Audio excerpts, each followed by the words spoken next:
Penguin Random House Audio presents The Christmas Spirit by Debbie Macomber, read for you by Eliza Foss. Christmas, 2022.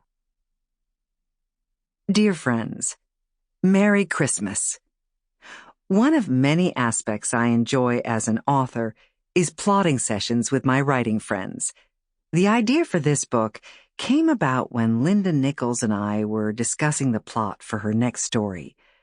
Her storyline revolved around two people who were complete opposites. As so often happens when we're together, we were joking and laughing while we bounced ideas around.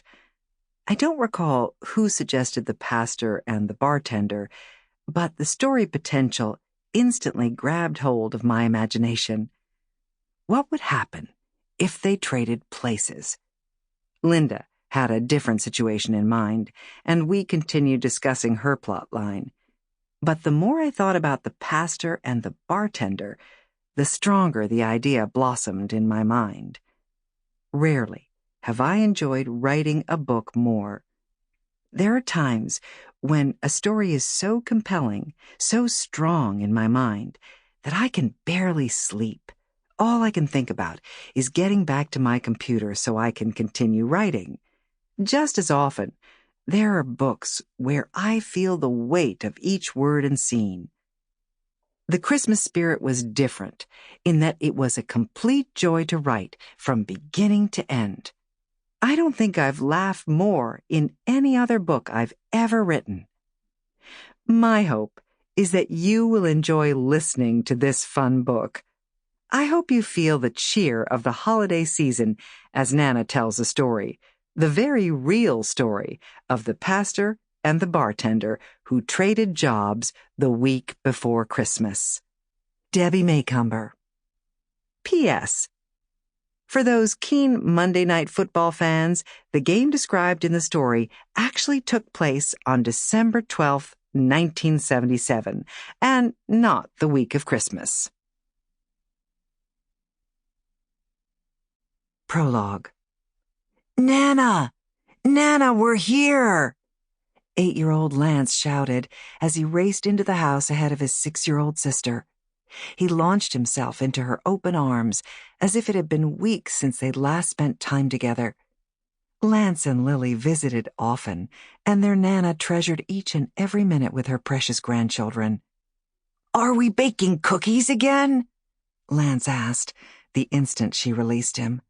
He eyed the kitchen for signs of his favorite activity. "I don't want to bake cookies," Lily said with a pout, following her warm hug. "I want Nana to tell us another story.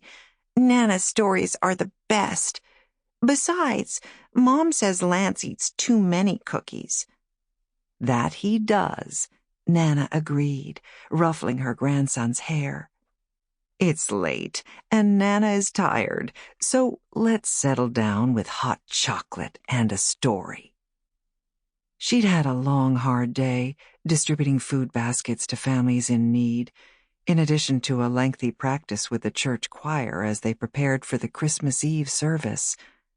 A smile came over her as she recalled another Christmas program many years ago, one that would likely never be forgotten. Lance cocked his head as if giving the idea consideration. "A story's okay, as long as there's no kissing."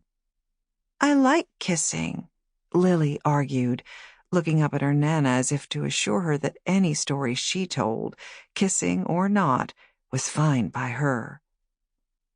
After making cocoa, including marshmallows, they moved into the living room and sat on the big sofa in front of the fireplace, mugs in hand.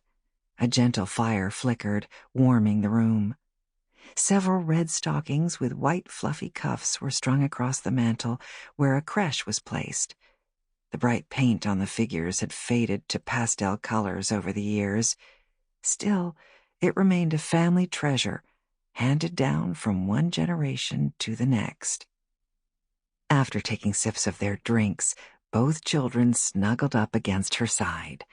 Nana placed her arm around her granddaughter's shoulders as Lily leaned against her grandmother. Lance pressed his head against her arm as they settled in for an engaging tale. "Nana, can I start?" Lily asked. "The beginning is my favorite part. Once upon a time." "Once upon a time?" Lance echoed, clearly not enthused. "Not again, please, Nana. Make this a real story." "All right, I will," Nana said. "It won't be a once-upon-a-time story?" Lily asked with a sad face. "No, this story is even better." "How can it be better?" Lily asked. "Fairy tales always start that way." "Remember, Sweet Pea, this isn't a fairy tale. This is a real story." Nana kissed the top of Lily's head. "But it's a good one, I promise. Probably one of the best stories I've ever shared."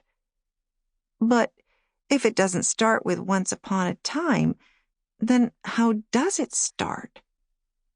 Before she could answer, Lance asked, "Is there kissing?" Nana hesitated, not wanting to mislead her grandson. "Some." "Goody!" Lily clapped her hands. Bending her head close to Lance, Nana whispered, "You can cover your ears when I get to that part if you want." Lance released a deep sigh.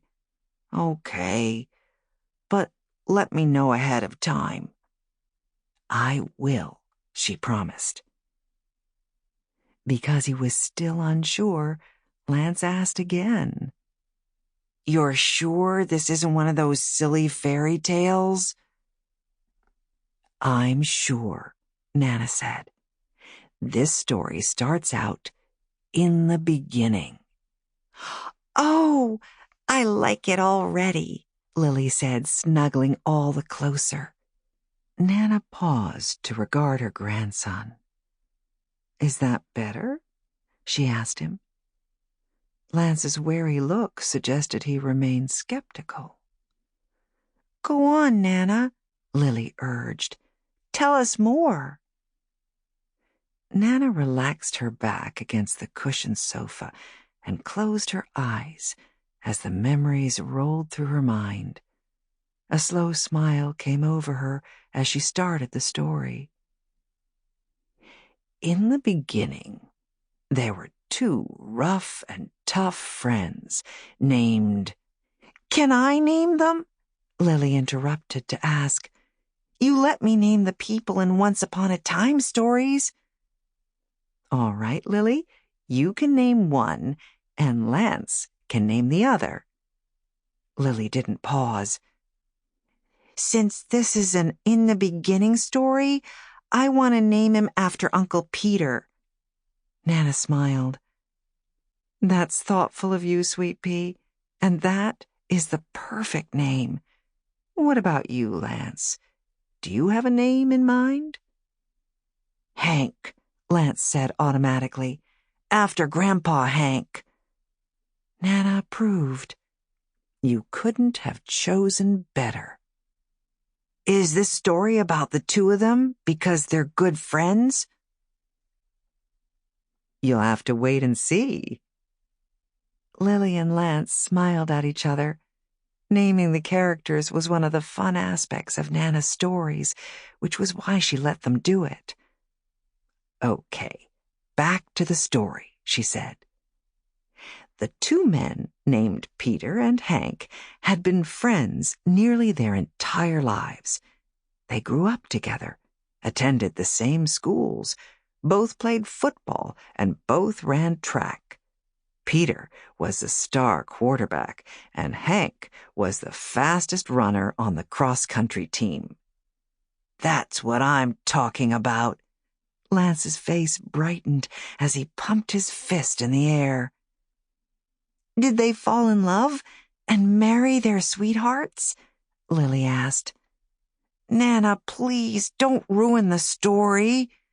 Lance closed his eyes and bounced against the back of the sofa, dismayed already.